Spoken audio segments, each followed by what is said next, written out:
Asap mengepul di zona industri Fujairah, Uni Emirat Arab, menyusul kebakaran yang disebabkan oleh puing-puing pesawat tanpa awak dari Iran yang berhasil dicegat sistem pertahanan udara Uni Emirat Arab. Fujairah memiliki kepentingan strategis sebagai rute ekspor alternatif dan pelabuhan pengisian bahan bakar di luar Selat Hormuz. Konsulat Amerika Serikat di Dubai juga diserang oleh drone Iran. Serangan ini memicu kebakaran. Video memperlihatkan ledakan di sekitar gedung konsulat disertai kepulan asap hitam, sementara warga terlihat berlarian menjauh dari lokasi kejadian. Menteri Negara Kerjasama Internasional Uni Emirat Arab, Reem Al-Hashimi mengutuk serangan rudal dan drone yang dianggap sebagai serangan Iran terhadap kedaulatan negaranya. Al-Hashimi menambahkan setiap pelanggaran kedaulatan Uni Emirat Arab atau negara Teluk manapun tidak akan dibiarkan begitu saja. Ia menekankan negaranya tidak akan berkompromi dalam melindungi kedaulatannya. في الأيام الأخيرة تعرضت دولة الإمارات إلى جانب دول الخليج ودول شقيقة وصديقة لسلسلة هجمات إيرانية سافرة في سياق تصعيد إقليمي خطير وغير مسبوق. Dubes Iran untuk Indonesia, Muhammad Borujerdi, menyayangkan sikap sejumlah negara Arab yang menyudutkan Teheran menyusul serangan balasan terhadap pangkalan-pangkalan militer Amerika Serikat di kawasan Teluk.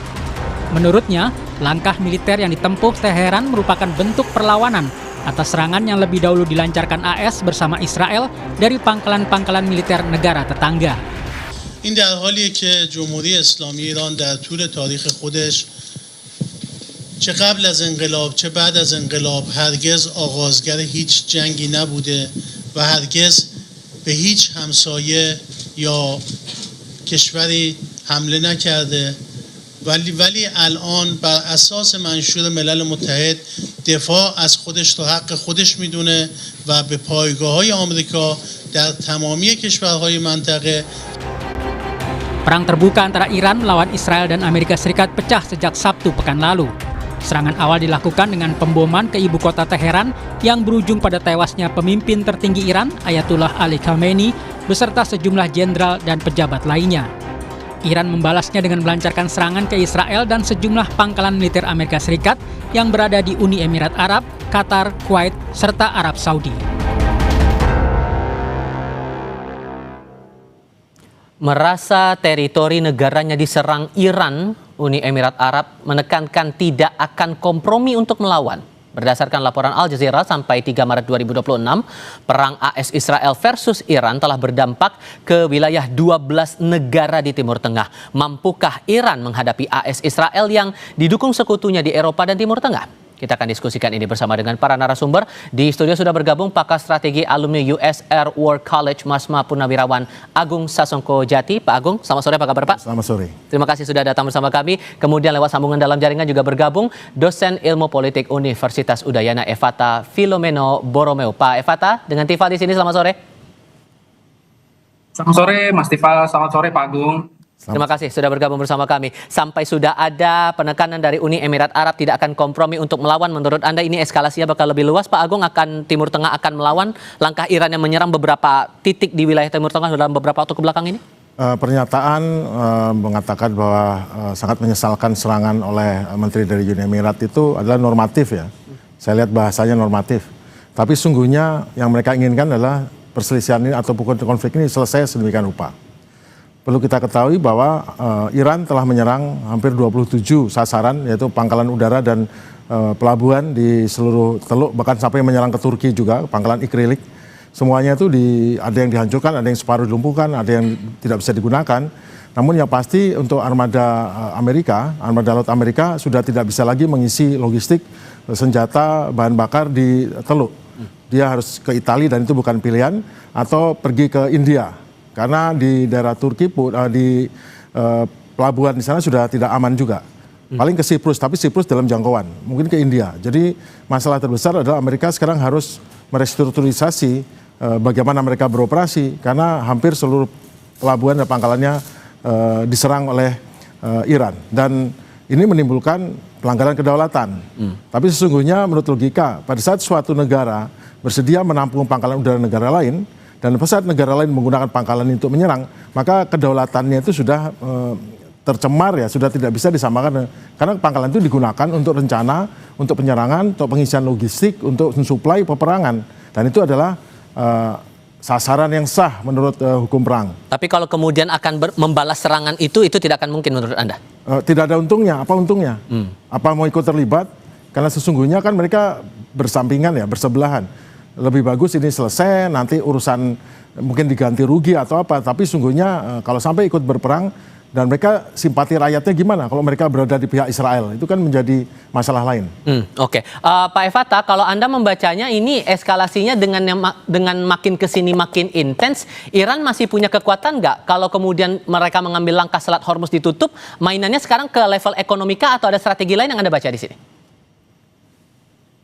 Baik, terima kasih Mas Tifal. Tentu saya melihat bahwa Iran sedang memainkan strategi cumi-cumi ya. Jadi kita bisa melihat ketika tubuh besarnya yang sulit bergerak karena dihajar, cumi-cumi itu biasanya mengeluarkan tinta pekat ya ke segala arah dan juga akhirnya membingungkan musuh yang ada. Nah, maka dalam konteks kali ini kita bisa melihat bahwa perang ini naskahnya dan endingnya itu memang belum terlihat. Nah, maka dari itu langkah yang bisa dilakukan oleh Iran hari ini adalah mencoba untuk menutup Selat Hormuz. Tetapi Selat Hormuz adalah salah satu nadi perekonomian utama dari Iran. Maka ini tidak akan pernah ditutup dengan sangat lama. Dan kalau terkait dengan proksi ekonomi dan lain sebagainya, saya kira saya belum melihat Iran memiliki kemampuan demikian. Tetapi tentunya perang ini akan sangat mahal dan perang ini akan membuat Amerika menarik diri karena kita bisa melihat bahwa kalkulasi yang dilakukan ini bisa kita katakan mother of miscalculation. Jadi ada kalkulasi besar ketika menyerang Iran itu sendiri dengan perang yang cukup lama dan mampu mereka hadapi. Oke, sehingga kalau Anda baca ada kemungkinan tidak Rusia dan juga Tiongkok akan mengambil peran juga nantinya secara real begitu? Ya, kita bisa melihat peranan Tiongkok dan juga peranan Rusia di sini tentu sangat aktif ya untuk menyuarakan nilai-nilai kemanusiaan. Tetapi kedua belah pihak sebenarnya sudah bekerja sama dalam nilai-nilai ekonomi. Ketika minyak Iran itu ditahan kurang lebih sekitar 80%, justru minyak yang dijual oleh Rusia dibeli enak sekali oleh Cina begitu. Nah, maka mereka tentu menyuarakan kedamaian, kebaikan agar kedua belah pihak bisa saling memahami bahwa ini adalah satu kontestasi yang akhirnya merugikan dunia secara utuh. Sekarang 12 negara, nanti ke depannya bisa tambah banyak. Kita bisa melihat juga Pakistan mulai menunjukkan nilai-nilai bahwa mereka simpati dan juga ada beberapa negara-negara di Teluk yang akhirnya mulai merasa bahwa wah ini ada satu permainan yang akhirnya menyebabkan semua pihak merasakan kerugian yang sangat signifikan baik dari ekonomi dan juga baik secara fisik. Oke, Pak Agung, kalau kemudian mengutip pernyataan dari Trump bahwa perang ini bakal berlangsung dalam kurun 4-5 minggu, siapa yang diuntungkan, siapa yang dirugikan menurut Anda? Itu pernyataan dari orang yang tidak mengikuti nasihat daripada Kepala Staf Angkatan Perangnya.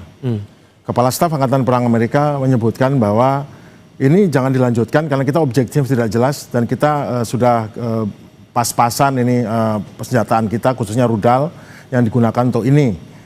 Namun pada saat penyerangan ini sungguhnya yang mulai itu Israel. Marco Rubio itu Menteri Luar Negeri itu menyatakan sebetulnya yang mulai Israel. Habis itu kita mengambil keputusan untuk ikut. Nah, itu masalahnya berarti keputusan itu adalah keputusan bukan perhitungan militer, itu perhitungan politik atau perhitungan lainnya yang tahu hanya Trump dan geng di dalamnya.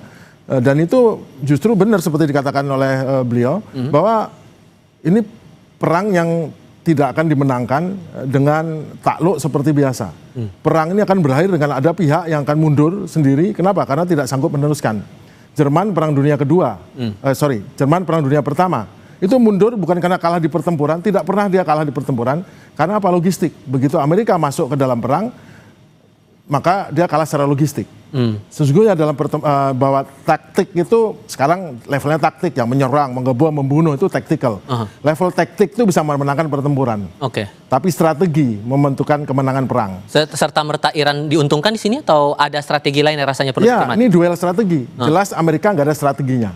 Dari pernyataan yang disebutkan oleh Trump dan menteri-menterinya, waktu ada pertanyaan ini habis ini bagaimana? Oh nanti bagaimana? Yang jelas kita sudah menihilkan kemampuan Iran untuk melakukan serangan, menihilkan kemampuannya mendukung terorisme. Setelah strategi apa? Malah marah itu. Menteri perang itu, si Hexet itu malah marah. Artinya nggak punya, orang Amerika bilang dia nggak punya strategi. Nah kalau nggak punya strategi, betul jago. Tentara Amerika itu jago. Saya sekolah di sana, 2 kali sekolah di sana, itu jago, pinter, alatnya hebat. Tapi masalahnya sebelum ini mereka terlibat menyuplai ke Ukraina. Hampir mungkin separuh senjataan dikirim ke Ukraina. Sekarang Tomahawk-nya, rudal Tomahawk sudah hampir habis yang digunakan untuk menyerang. Kemudian segala bom pintar, segala itu sudah depleted. Tapi yang paling penting sekarang rudal Hanut.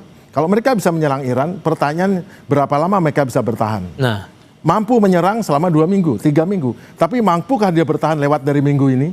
Apakah cukup rudalnya? Sekarang negara Teluk sudah menjerit pada Amerika, tolong berikan kami rudal tambahan untuk Hanut. Amerika jawabannya, mohon maaf saya tidak bisa berikan, saya akan berikan ke Israel. Oke. Sakit hati nggak itu?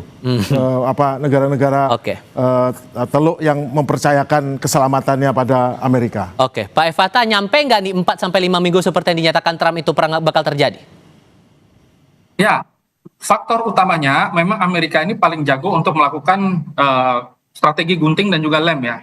Mereka merasa bahwa dengan cara memotong kepala ular, maka selesai sudah. Negosiasi akan berjalan dengan damai, aman, sesuai dengan kehendak Amerika. Dengan konsep Madman teorinya mereka. Tetapi pada kenyataannya, ketika banyak negara yang mulai menunjukkan simpati, ketika akhirnya banyak pihak yang merasa bahwa perang ini adalah salah satu bagian yang paling eksistensial ya dalam kehidupan manusia, dan kita tahu bahwa perang yang cukup panjang nanti akan menyebabkan krisis energi di seluruh dunia, maka tentu hal ini tidak akan begitu sangat lama harusnya dilakukan, dan sanksi-sanksi yang diberikan oleh dunia kita bisa melihat meskipun Perancis mengirimkan kapal perang mereka, tetapi fungsinya masih netral aktif, belum melakukan serangan secara utama. Atau misalkan kita lihat Inggris boleh menggunakan berapa pangkalan-pangkalan udara mereka. Ya tentu ini tanda bahwa memang ada aliansi yang cukup strategis dilakukan kedua belah negara. Jerman juga sama, ada beberapa negara yang ikut. Tetapi kalau kita lihat ternyata ke depannya ada banyak negara yang bersimpati juga dengan Israel dan Amerika,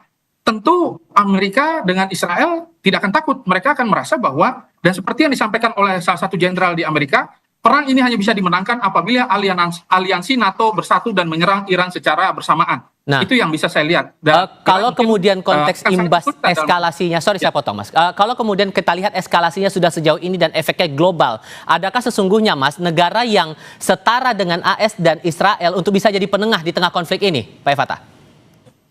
Ya, untuk menjadi penengah kita mungkin menggunakan pendekatan historis. Kita bisa melihat Yaman dalam diplomasi tidak langsung yang sudah terjadi berkali-kali dan netralitas mereka yang sangat teruji. Kita juga bisa melihat ada beberapa negara yang berpotensi besar seperti Qatar juga ya. Dan kita juga bisa melihat bahwa posisi Indonesia yang menyampaikan bahwa mereka mampu melakukan koordinasi dan memanfaatkan momen ya dari kedua belah pihak untuk menghentikan perang. Tetapi kalau secara militer yang bisa menghentikan perang dan mengintervensi yaitu Rusia, Cina, dan mungkin Korea Utara nanti yang sebagai kartu liar yang tiba-tiba saja ikut dalam diplomasi ataupun situasi konflik yang terjadi di Iran. Demikian. Oke, kalau kans Indonesia, karena Pak Prabowo juga sudah menyatakan, pemerintah sudah menyatakan siap untuk jadi mediator kalau kemudian itu dibutuhkan. Kansnya gimana menurut Anda kalau jadi Indonesia mediator? kansnya ya lumayan lah. Cuman masalahnya kan kita bukan pemain di konflik besar ya. Terus masuk ke dalam ini tentu kita harus mempunyai pengalaman, dan saya tidak menganggap remeh kita bisa ya. Namun sesungguhnya menurut saya yang paling berpotensi untuk ini, karena sesungguhnya kan ini sebetulnya adalah proxy war nih. Pihak Amerika langsung terjun berhadapan dengan Iran, dan Iran merupakan proksinya Cina dan Rusia sebetulnya. Rusia memberikan teknologi dan ini, kemudian khususnya untuk rudal hipersonik yang hebat sekali nih, yang top ini sama lain, dan kemudian Cina untuk spare part. Teman yang paling tepat adalah India. India kemarin datang ke Israel menyatakan saya di belakang Israel. Tapi sesungguhnya India itu apa? India itu adalah partner daripada Iran. Mereka itu satu budaya, mereka sama-sama basics daripadanya Sanskrit. Mereka di panjang itu India lah bagian daripada kekaisaran Persia sebetulnya. Jadi hubungan dekat itu sebetulnya dekat sekali. Dari segi kulturnya udah dapat. Dari segi kultur budaya dekat. Jadi yang paling cocok itu India. Kalau Cina, Rusia jelas mereka pemain, mereka di belakang layar Iran dan sebagainya. Sama seperti Rusia berhadapan sama Ukraina, di belakangnya tuh NATO dan Amerika. Sekarang posisinya seperti itu. Cuman India adalah yang paling memenuhi syarat saat ini. Oke. Pak Agung Sasongko-Jati, terima kasih sudah datang di studio. Pak Efata, terima kasih juga sudah bergabung lewat sambungan dalam jaringan bersama kami kali ini. Saya selalu